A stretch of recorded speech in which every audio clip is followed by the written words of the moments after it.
The studio lights, usually a soft embrace, felt like intense interrogators tonight, casting a stark glow across the polished stage. The set, typically warm and inviting, now felt like a battleground, meticulously arranged for a clash of titans. Millions across the country were tuned in, drawn by the irresistible pull of a public reckoning. News channels buzzed with speculation. Social media flared with predictions. This wasn't just an interview, it was a highly promoted event, a political spectacle where reputations, narratives, and truths would collide under the unforgiving glare of the national spotlight. The very atmosphere hummed with the weight of expectation, a silent acknowledgement that the stakes were impossibly high. Meghan Markle stepped onto the stage with confident poise, her radiant smile a practiced shield, though a flicker of unease danced in her eyes. Her public image as a champion for women, amplified by her new documentary, had set the stage for this appearance. She exuded a polished charm, ready to articulate her message. Beside her, Emma Rivera, the show's host, leaned forward, her voice warm yet commanding. Emma's reputation for guiding heated discussions with a knowing grin was well earned, and tonight she was poised to orchestrate a dramatic exchange. Across the stage, a figure of striking contrast, Karoline sat observing. Her posture was calm, almost unnervingly still. Her face remained unreadable, a stark counterpoint to Meghan's expressive passion. As the White House press secretary, Karoline was known for her fierce loyalty and razor-sharp intellect,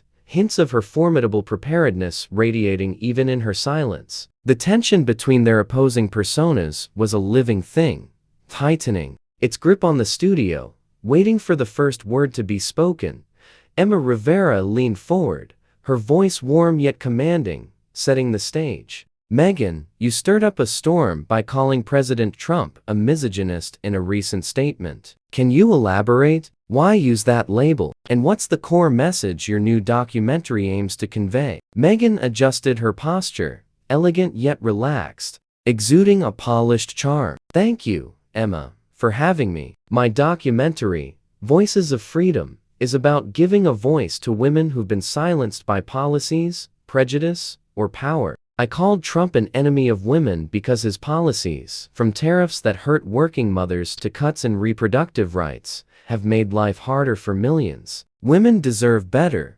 Her words carried weight, earning enthusiastic applause from part of the audience. Meghan's eyes softened as if drawing strength from the support. She continued, her voice calm but brimming with emotion. "Last year, I met a single mother in Ohio, a factory worker who lost her job due to tariffs prioritizing corporate profits over people. She told me, 'I'm not just fighting for myself, but for my daughter's future. That's why I speak out.' This isn't politics, it's human." Emma nodded, her expression attentive. "A powerful story, Meghan.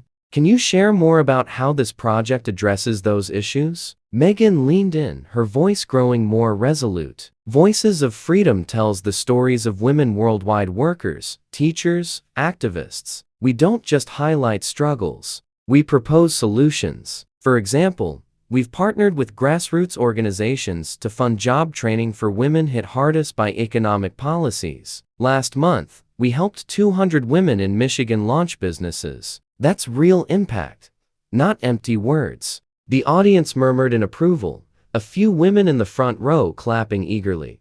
Meghan grew more confident, her gestures animated. But local action isn't enough. When a president pushes policies that widen inequality, like cutting funding for women's health care, that's a global setback. "I have the data. Since Trump's second term began, access to maternal health care in rural areas has dropped 15%. That's not progress. It's a betrayal of women's rights." Emma raised a hand, her tone shifting to probing. "You're painting a grim picture, Meghan. But some argue Trump's policies, like tax cuts, have boosted the economy, creating opportunities for female entrepreneurs. What's your take on that?" Meghan's smile stiffened briefly, but her voice held steady. "Tax cuts sound nice on paper, Emma, but they mostly benefit the ultra-wealthy. For everyday women, it's an illusion. The Small Business Administration reported last year that women-led startups are 30% less likely to secure loans than men. If the economy is booming, why are women still left behind? My documentary asks tough questions because someone has to. The audience erupted in applause this time. Meghan's blend of personal stories and compelling data struck a chord. She glanced quickly at Karoline, who sat motionless, pen hovering over her notebook, her face unreadable. The contrast was stark. Meghan's passionate advocacy versus Karoline's icy, quiet calm. Rivera shifted her posture, her gaze drifting to Karoline. Meghan, you've made a strong case. Before we hear another perspective, what do you want the audience to take away from Voices of Freedom? Meghan exhaled, her expression softening. I want women to feel heard, to know their voices matter. I want policymakers to watch this film and see the human cost of their decisions. And honestly, I want men, fathers, brothers, leaders, to join this fight. Equality isn't just a women's issue, it's everyone's. If we can spark that conversation, we've taken a huge step forward. The audience roared. Even Emma smiled, clearly impressed. A bold vision, Meghan. Let's see how it holds up under scrutiny. She turned to Karoline, her tone sharpening. Karoline Leavitt, you've been listening. As White House press secretary, you represent the Trump administration. Meghan's made serious accusations. What's your response? Karoline set her pen down, the movement slow and deliberate. She leaned forward, her eyes locking onto Meghan with an intensity that silenced the room. The audience shifted, sensing the energy shift. Karoline's lips curved into a slight, confident smile, not warm, but brimming with assurance. Emma, Meghan's film sounds emotional, but let's talk facts. The Trump administration has empowered women in ways she conveniently ignores. I'm here to set the record straight. Murmurs rippled through the audience, some supportive, others dissenting. Meghan's jaw tightened, her initial warmth giving way to steely resolve. She knew Karoline's reputation, young, unrelenting, and fiercely loyal to Trump.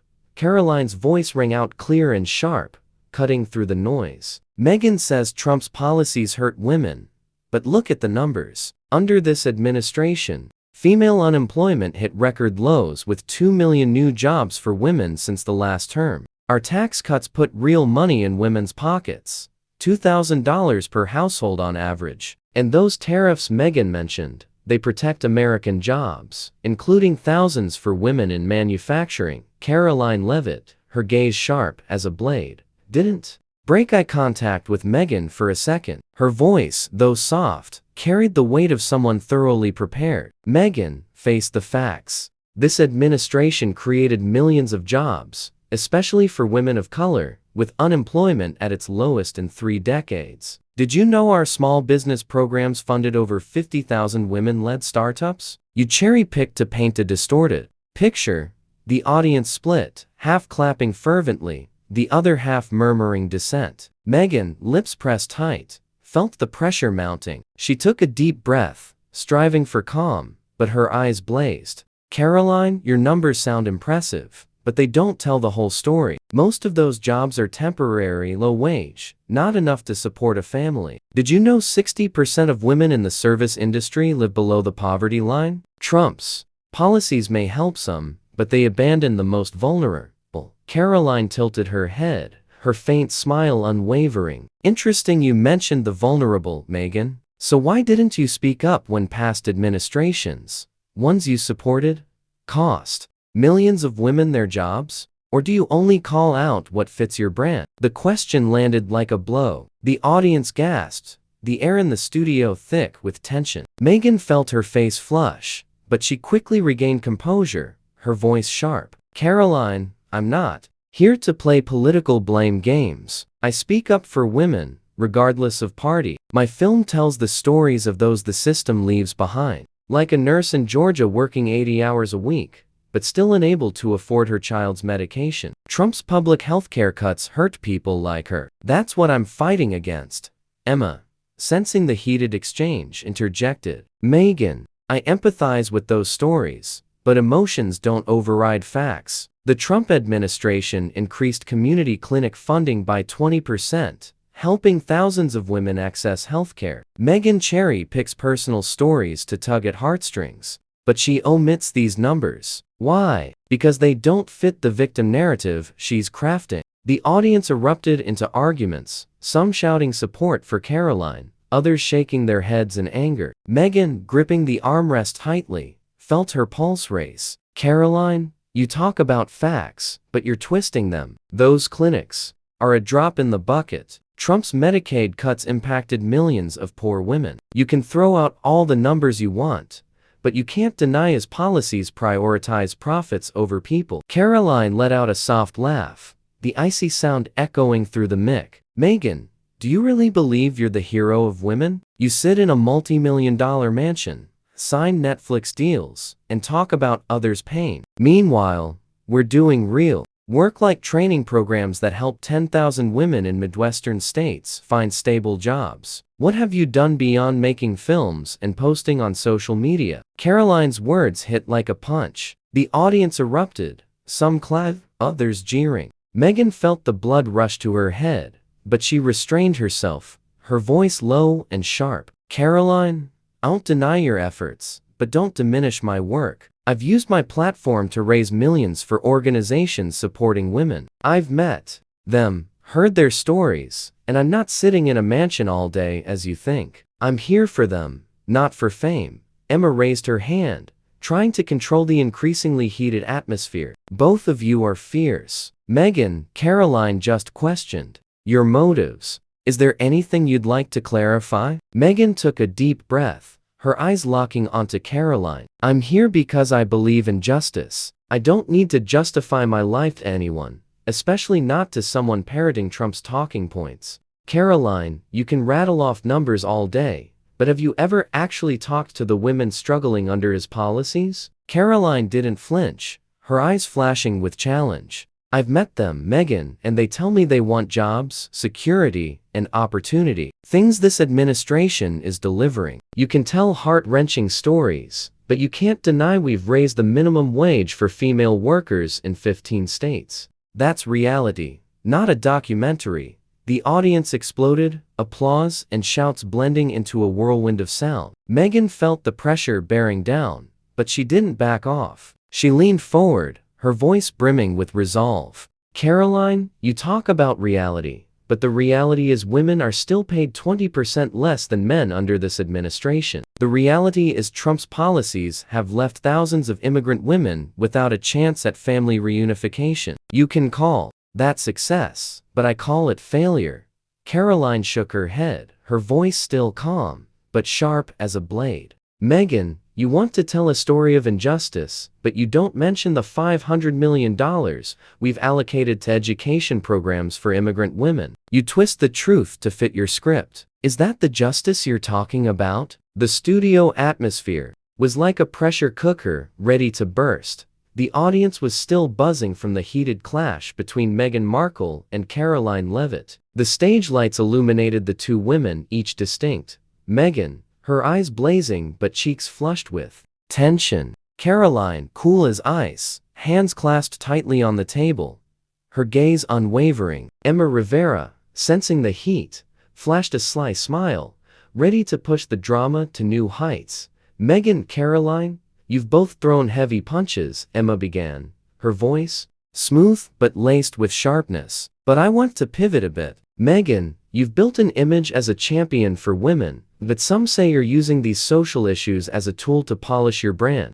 How do you respond to the idea that this is just part of your personal brand? The question struck Meghan like an arrow. The audience fell silent, a few gasping softly, awaiting her response. Meghan felt a jolt run down her spine, but she quickly regained composure, sitting upright, her voice low and steady. Emma, I understand why some might think that. When you're a public figure, every action is scrutinized. But I'm not here to build a brand. I use my voice to shine a light on the injustices women face. Every dollar from my documentary is reinvested into programs supporting women, like scholarships for young girls in underserved communities. This isn't about me. It's about them. Scattered applause broke out, some nodding in agreement. But Karoline, her lips curling into a thin smile, didn't let the moment pass. She leaned forward, her voice smooth but cutting. "Meghan, it's admirable that you talk about helping women. But let's be honest, you've made millions from Netflix and Spotify deals largely by exploiting personal stories and royal family drama. How can we trust this isn't a business strategy when you keep turning private issues into public content?" Karoline's words poured fuel on the fire. The audience roared, some cheering in support, others shaking their heads in dissent. Meghan felt her chest tighten, but she didn't let emotion take over. She looked straight at Karoline, her gaze unflinching. "Karoline, I'm not going to sit here and justify my life. I've used my platform to raise millions for charities, and I'm proud of that. Meanwhile, you stand there defending a president with a history of controversial statements about women. Have you ever asked yourself if you're on the right side?" Meghan's counterattack sent the audience into a frenzy, applause mixing with shouts. Emma raised her hand, trying to rein in the chaos. Hold on, Karoline. Meghan just posed a big question. Do you want to respond?" Karoline didn't blink, her voice calm but laced with sharpness. "Meghan, you want to pivot to President Trump, but I'm talking about you. You claim to fight for women, but when you share private details about your family, from your parents to your in-laws on global television, do you think that inspires women? Or does it just hurt your loved ones while you profit?" The audience gasped, the air growing heavy. Meghan felt a surge of anger, but held it back, her voice low and forceful. "Karoline, you know nothing about my family or what I've been through. I share my story to help others feel less alone, to show that even in tough times, they can move forward. I don't do it for money. I do it because I believe honesty can change lives." "Meghan, you talk about honesty." But Karoline raised a point. "Airing family stories can cause pain. Have you ever considered keeping those things private? If that hurts anyone, I'm sorry, but the truth isn't always comfortable." The audience applauded, some standing to cheer. Karoline, for the first time, showed a flicker of irritation, but quickly masked it with the cold smile. "Meghan, you talk about truth, but your truth seems one-sided. You've written books, made films, and gone on TV to talk about the injustices your family caused. But have you ever asked yourself if you're hurting the women in your own family, like your mother-in-law or sister-in-law?"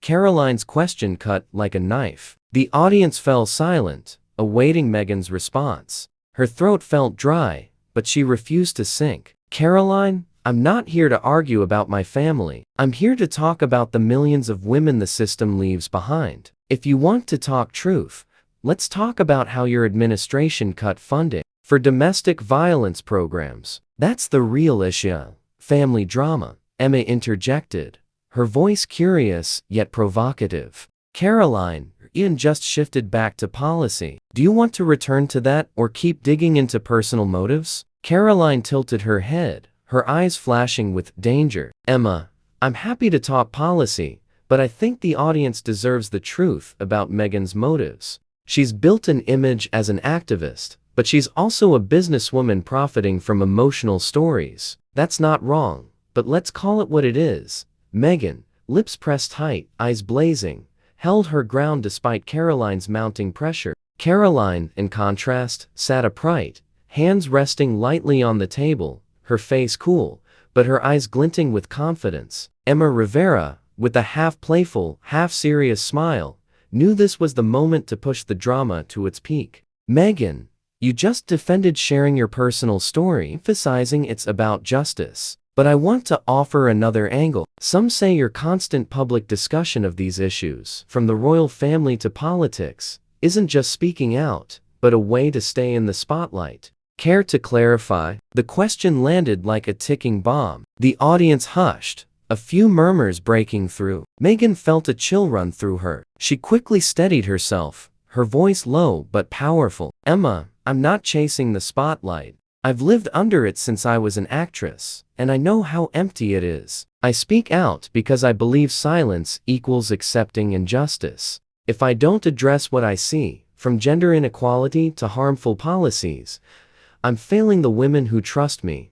The audience gave scattered applause, some nodding in agreement. Emma nodded slightly, but her gaze shifted to Karoline. "Karoline, You've questioned Meghan's motives. What do you think of her response? Karoline leaned forward, her eyes locked on Meghan, her voice smooth but sharp as a blade. Meghan, I respect your passion, but let's be frank. You talk about justice, but you've turned your personal story into a business. You sell books, make documentaries, and now criticize President Trump to promote your new project. If you truly care about women, why not work quietly like thousands of other activists instead of turning everything into a public performance? Karoline's words swept through the room like a cold wind. The audience gasped, some cheering, others shaking their heads in anger. Meghan felt her heart pound, but she refused to back down. She leaned forward, eyes blazing. Karoline, you call my work a performance? I've spent years working with charities, meeting women fighting to survive. I don't just talk, I act. Meanwhile, you stand there defending a president whose statements have insulted women. How can you talk about justice when you work for him? The audience erupted, applause mixing with shouts. Emma raised her hand, trying to control the chaos. Meghan, that's a heavy accusation. Karoline, do you want to respond? Karoline didn't blink, her voice calm but carrying a formidable strength. Meghan, you want to pivot to President Trump, but I'm talking about consistency. You talk about women being insulted, but you stayed silent when others, from politicians to the media, attacked women in this administration, including me. You only speak up when it fits your narrative. Is that justice or opportunism? Karoline's question made the audience gasp, the air growing thick. Meghan felt a surge of anger but restrained herself, her voice sharp. Karoline, I don't pick moments to speak out. I address what I see as wrong. Trump isn't just a politician. He's the leader, and his policies hurt women. If you think I'm seizing opportunities, you're underestimating why I'm here.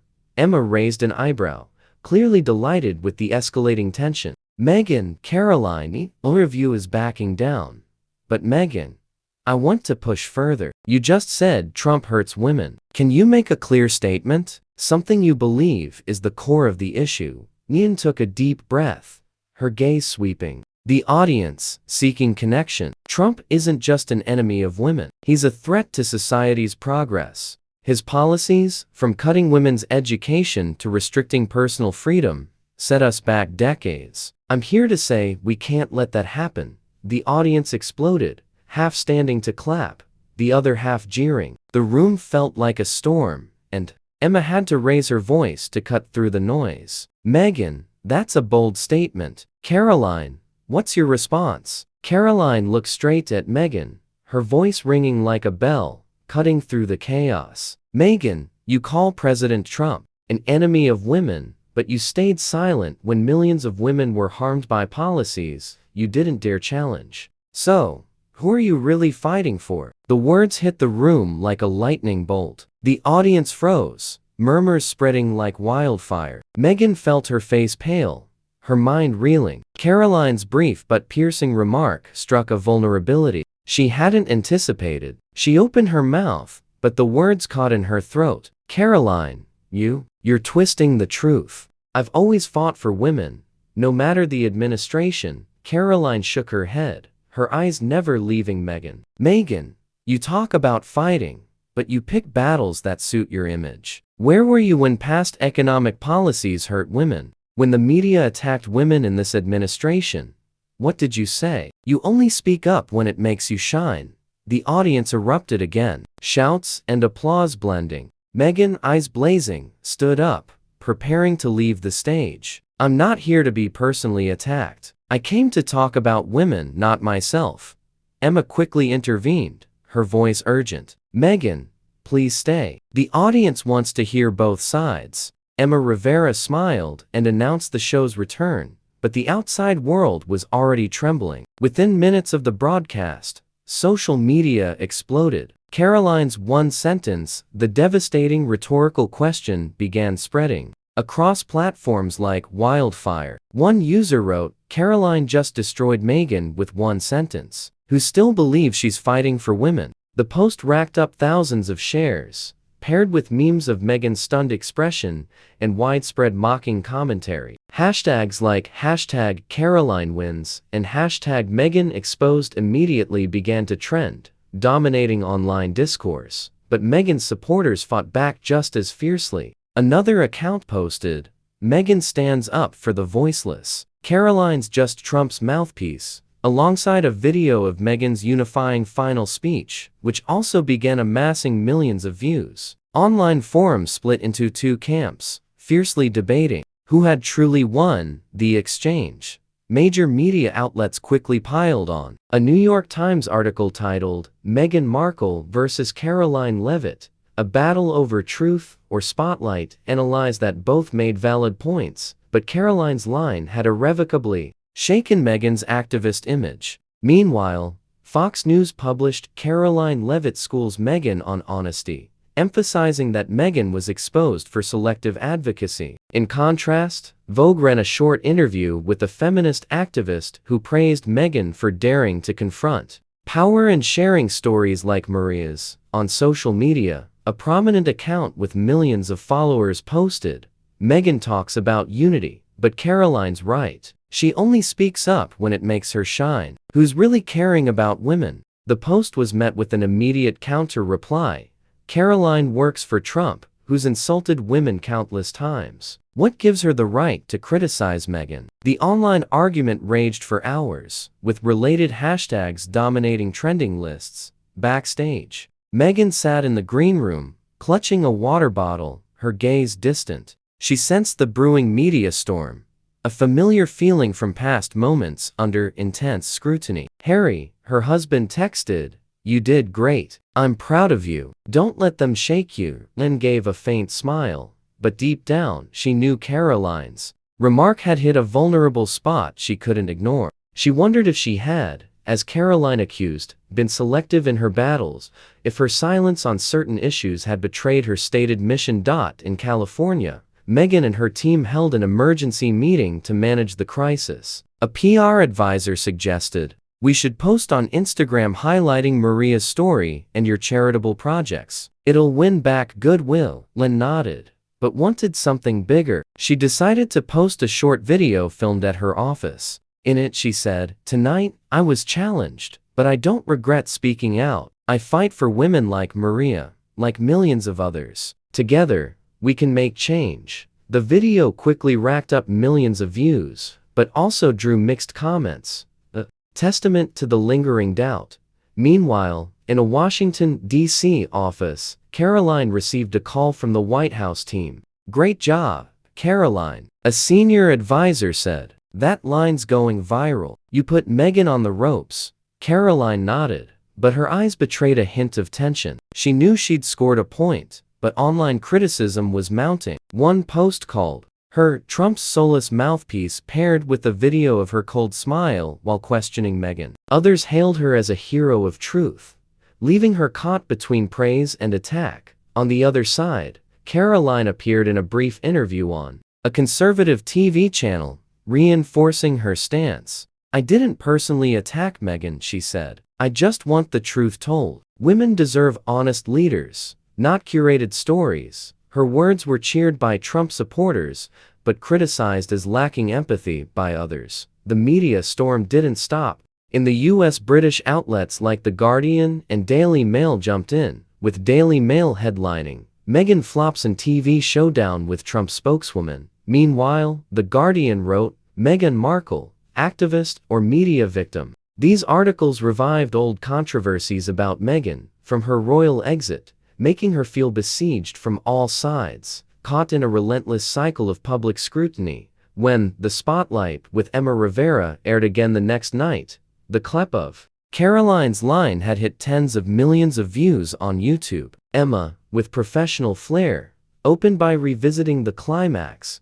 "Last night, we witnessed a TV moment that redefined drama. The show's ratings soared, and Emma became a focal point, with articles praising her for orchestrating a historic showdown." The clash, though now in the past, had left an indelible mark on the public consciousness and shifted the narrative significantly. Karoline's profile was significantly raised. She was now seen as an even more formidable, a wavering defender of the administration. Her one sentence had become a rallying cry for some, a testament to her sharp intellect and strategic communication skills. However, she also faced continued scrutiny regarding her own empathy. Critics questioned whether she was merely a political soldier, prioritizing loyalty to Trump over genuine concern for women. The debate about her motives raged on, a counterpoint to the praise she received. Meghan, in the days following the debate, experienced quiet moments of self-assessment.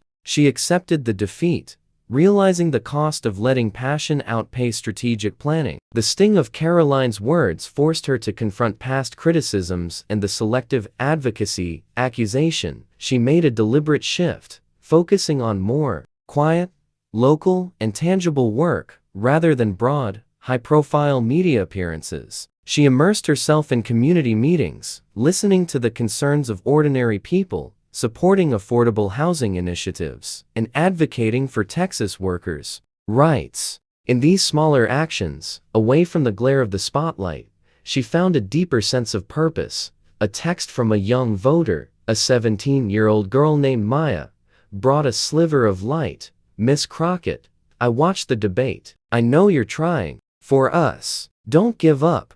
The message made Jasmine pause, her hand trembling slightly as she read it. But even this encouragement couldn't erase the reality that her voice was being drowned out by a wave of criticism. Some supporters tried to push back, but they were quickly overwhelmed by the louder conservative voices. Jasmine turned off her phone, placed it on the kitchen table, and sat in the dark. She thought back to her days as a lawyer, standing in courtrooms facing judges who didn't believe in justice. Those challenges had toughened her, but this time, she felt she'd entered an arena she wasn't ready for. Trump hadn't just won the confrontation. He turned her into a symbol of defeat, a warning to anyone daring to challenge him. Conservative media didn't miss a beat. An article on a prominent website, Patriot Pulse, ran a sensational headline: "Jasmine Crockett, from criminal lawyer to political failure." The piece dredged up a case from her time as a public defender when she represented a suspect accused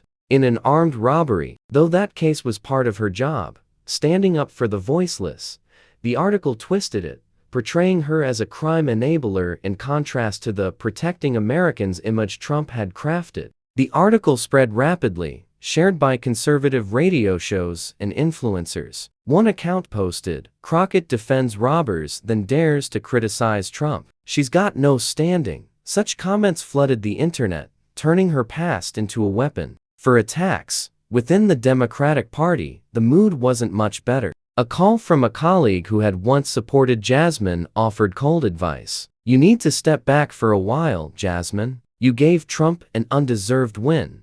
The words hit like a punch, but she didn't argue. She knew that despite her good intentions, her approach to confronting Trump lacked calculation. An email from a veteran party strategist was even blunter: "You made yourself a target. Don't let this ruin your career." Those words left Jasmine feeling isolated, as if the world was turning its back on her. Determined not to let this narrative define her, Jasmine decided to attend a community meeting at a local center in Fort Worth, where she had spoken many times early in her political career. The room held just a few dozen people, mostly older residents and a handful of curious young attendees. Standing before them without stage lights or cameras, she spoke with sincerity. "I made a mistake," she admitted, her eyes meeting the audience's. "I let passion outpace preparation, and I paid the price. But I'm here to listen to you, to do better." Her words didn't spark an uproar, but an elderly woman in the front row nodded, her eyes full of empathy. A teenager holding a phone stopped, scrolling to listen. After the event, Jasmine received an email from a young voter, a college student named Lena. "Miss Crockett, I saw what they're saying about you online," the girl wrote, "but I believe you'll come back stronger. I want to work for your campaign someday." The small gesture of encouragement was like the first brick in Jasmine's rebuilding journey. She saved the email in a separate folder, a reminder that some still believed in her. Under the deep blue sky of a late afternoon in Pittsburgh, Pennsylvania, Donald Trump stood amid a sea of people at an outdoor stadium, sunlight illuminating his face like it was framing a portrait of victory. Tens of thousands crowded together, waving bright red flags and holding signs emblazoned with Trump. Country music blared from speakers, blending with the crowd's ceaseless cheers. After his resounding victory over Jasmine Crockett, Trump had turned that moment into an epic tale, a testament to his invincibility. Today, he was here not just to campaign, but to affirm that he remained the one shaping America's future.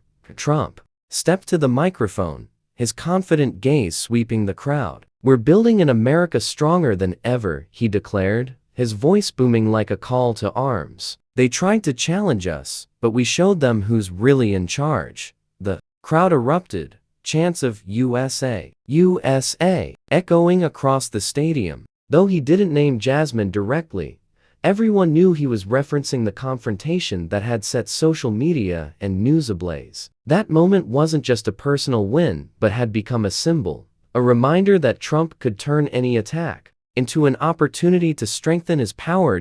In the weeks following the confrontation, Trump's legacy continued to solidify. His policies, from bolstering border security to cutting taxes for small businesses, gained growing support, especially in swing states like Pennsylvania, Ohio, and Wisconsin. A Gallup poll showed his approval rating hitting a second-term high of 52%, with Americans rating him as a strong and decisive leader. On social media, posts praising Trump dominated, with the hashtag #TrumpTriumph becoming a symbol of resilience. A Fox News commentator summed it up: "Trump didn't just win a debate, he reshaped how Americans view leadership." Meanwhile, in Fort Worth, Jasmine Crockett walked into a small office at the Capitol where she continued her work with renewed focus. Light streamed through the window onto her desk where she was reading a letter from a young voter, a 16-year-old girl named Amara, who wrote,